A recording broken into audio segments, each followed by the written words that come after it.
ভারতের যে বিভিন্ন এলাকাতে যে বিচ্ছিন্নতাবাদী আন্দোলন চলছে, ক্ষেত্র বিশেষে উগ্রবাদী যুদ্ধ চলছে, এগুলো আর নিয়ন্ত্রণের মধ্যে থাকবে না। কি করতে হবে? বাংলাদেশকে টুকরো টুকরো করে ফেলতে হবে। কয় টুকরো? কেউ বলে 2 টুকরো, কেউ বলে 3 টুকরো, কেউ বলে বাংলাদেশ দখল করে সেখানে হিন্দু দেশ নাম করা হোক। এইরকম প্রচার, তাও আবার জানা তেনা নয়, ভারতের বড় বড় মিডিয়া। এবং আশ্চর্য ব্যাপার হলো যে ভারতের যত রাজনীতিবিদ আছেন, মুক্তমনা বলে, তারপর উদারমনা বলে পরিচিত বুদ্ধিজীবী মহল আছেন, এরপর আন্তর্জাতিক মানের যে সকল পত্রপত্রিকা রয়েছে, সেই পত্রপত্রিকা সবাই এখন বাংলাদেশের ডক্টর মোহাম্মদ ইউনূস সরকারের বিরুদ্ধে এক সুরে কথা বলছেন। সেখানকার চলচ্চিত্রের নায়ক নায়িকা, গায়ক গায়িকা যাদের খুব সামাজিক ইনফ্লুয়েন্স হয়েছে, তারাও বাংলাদেশের বিরুদ্ধে কথা বলছেন। আবার চলচ্চিত্র নায়ক নায়িকাদের মধ্যে যারা পার্লামেন্টে আছেন, তারা কয়েক দফা এগিয়ে বা কয়েক ধাপ এগিয়ে একেবারে ডক্টর মোহাম্মদ ইউনূসের নাম ধরে ধরে খুবই আপত্তিকর বক্তব্য তারা প্রদান করে যাচ্ছেন। অন্যদিকে যে সকল ইউটিউবার রয়েছে ভারতের, এরাও খুবই প্রভাবশালী।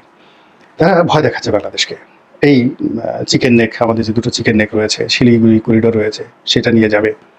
তারপর আমাদের সীমান্তের উপরে তাদের 1 ডিভিশন সৈন্য প্রস্তুত করা আছে, কামান রেডি করা আছে, এই সকল বিভিন্ন কথাবার্তা বলা হচ্ছে। এবং এর বিপরীতে আমাদের বাংলাদেশে যারা মিডিয়া আছে বা বাংলাদেশে যারা সোশ্যাল ইনফ্লুয়েন্সার আছে, তারা আসলে ওইভাবে কথা বলছেন না।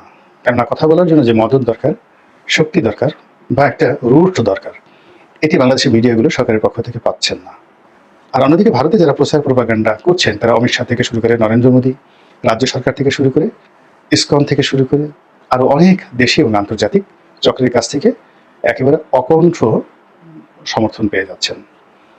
এর ফলে এই বাংলাদেশ বিরোধী প্রচার, বিশেষত ডক্টর মোহাম্মদ ইউনূস বিরোধী মানে যে প্রচারণা, এটি এখন তুঙ্গে এবং টক অফ দ্য ওয়ার্ল্ডে পরিণত হয়েছে। এবং আপনারা সবাই জানেন যে মায়ানমারের অং সান সুচির যে সরকার, তিনি নোবেল লরিয়েট ছিলেন।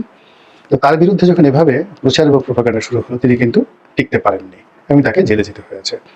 তো অং সান সুচির যে রাজনৈতিক ক্যারিয়ার, বর্ণাঢ্য শিক্ষা, তিনি অক্সফোর্ডের ছাত্রী ছিলেন, তার রাষ্ট্র পরিচালনার অভিজ্ঞতা এবং তার পিতার যে ট্র্যাডিশন, তার পিতা ফাউন্ডিং ফাদার মায়ানমারের। তো এখন সেই জেনারেল নেওইনের কন্যার যদি অবস্থা হয়, বাংলাদেশের ডক্টর মোহাম্মদ ইউনূসের কী হতে পারে, এটি নিয়ে এখন অনেকে ক্যালকুলেশন করছেন।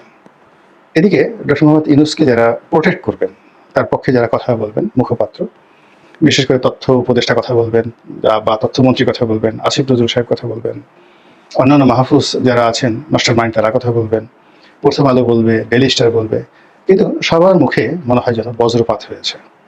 আবার কেউ কেউ নিজেরাই নিজেদের কাপড় চোপড় বা ধুতি সামলানোর জন্য রীতিমতো ব্যস্ত হয়ে পড়েছেন।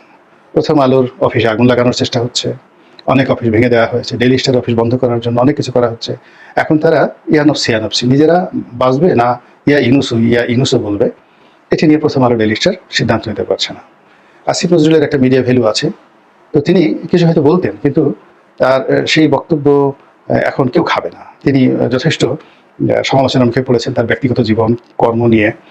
বিএনপি বলেন, জামাত বলেন, ইউটিউবাররা বলেন, পিনাকি ভট্টাচার্য বলেন, ইলিয়াস হুসাইন বলেন, সকলে একযোগে এমনভাবে তার বিরুদ্ধে লেগেছেন, এখন এই লোকটি তাকে হারপিক খেয়ে বা ইঁদুরের বিষ খেয়ে মরা ছাড়া এখন তার আর অন্য কোনো উপায় নেই।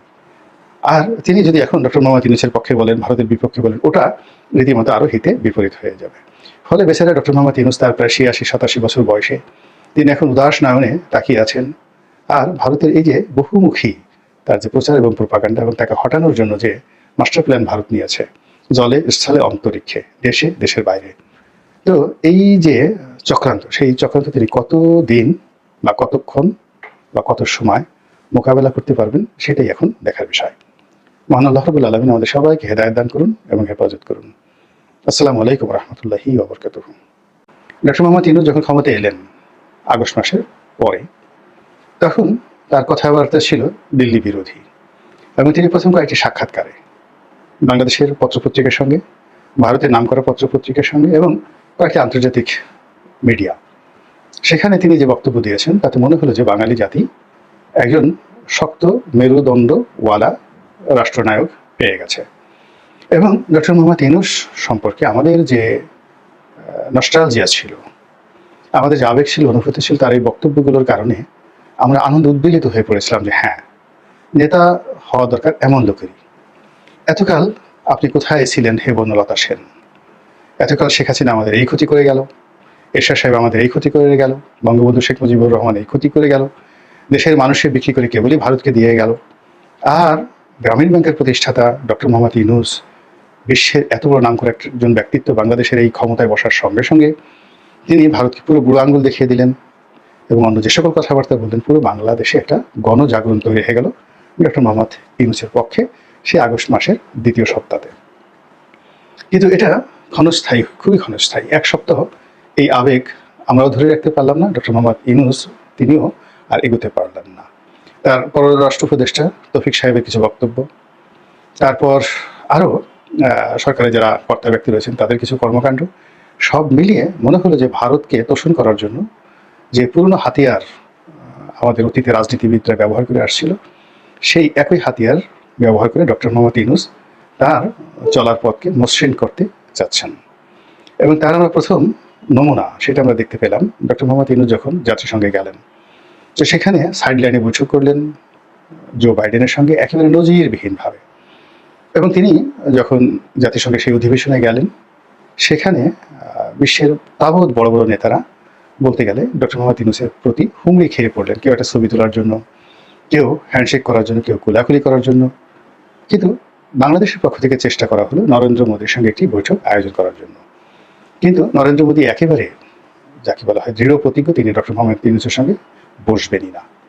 তো এই যে জাতিসংঘ থেকে ফিরে এলেন ডক্টর মোহাম্মদ ইউনূস, এরপর থেকে তার যে ব্যক্তিগত জীবন, রাজনৈতিক জীবন, সব কিছুতেই ক্রমশ কালো মেঘের যে ছায়া, সেটি স্পষ্ট থেকে স্পষ্টতর হতে থাকলো। তিনি এরপর আরেকটি সম্মেলনে গেলেন আজারবাইজানের রাজধানী, সেখানে যাওয়ার পর সেখানে আর তাকে নিয়ে হইচই হলো না। এমনকি বিশ্ব নেতারা যে সম্মুখ সারিতে বসেন, সেটিও তার কপালে জুটল না। এরপর তিনি বাংলাদেশে আসার পর একটার পর একটা রাজনৈতিক সংকট, প্রাকৃতিক বিপর্যয়, এরপর রাজনৈতিক অবিশ্বাস, প্রশাসনিক ব্যর্থতা এবং সরকারের বিভিন্ন প্রতিষ্ঠানের সঙ্গে একটির সঙ্গে অন্যটির হুড়োহুড়ি, মারামারি, কাটাকাটি, এরপর রাজনৈতিক দলগুলোর মধ্যে বিভেদ, বিসংবাদ, আর অন্যদিকে সেই যে ইসকন নামক একটি হিন্দু জাতীয়তাবাদী প্রতিষ্ঠান, যেটি কিনা আন্তর্জাতিকভাবে আমেরিকাতে রেজিস্টার্ড এবং আন্তর্জাতিকভাবে খুবই প্রভাবশালী একটি প্রতিষ্ঠান, এই প্রতিষ্ঠানটির সঙ্গে যে কোনো কারণে দেখা গেল ডক্টর মোহাম্মদ ইউনূসের সরকারের সম্পর্ক নষ্ট হয়ে গেল। নেপথ্যে ভারত নাকি পিনাকি ভট্টাচার্য নাকি অন্য কেউ, এটি খোঁজ করার আগেই অনেকগুলো ঘটনা ঘটে গেল।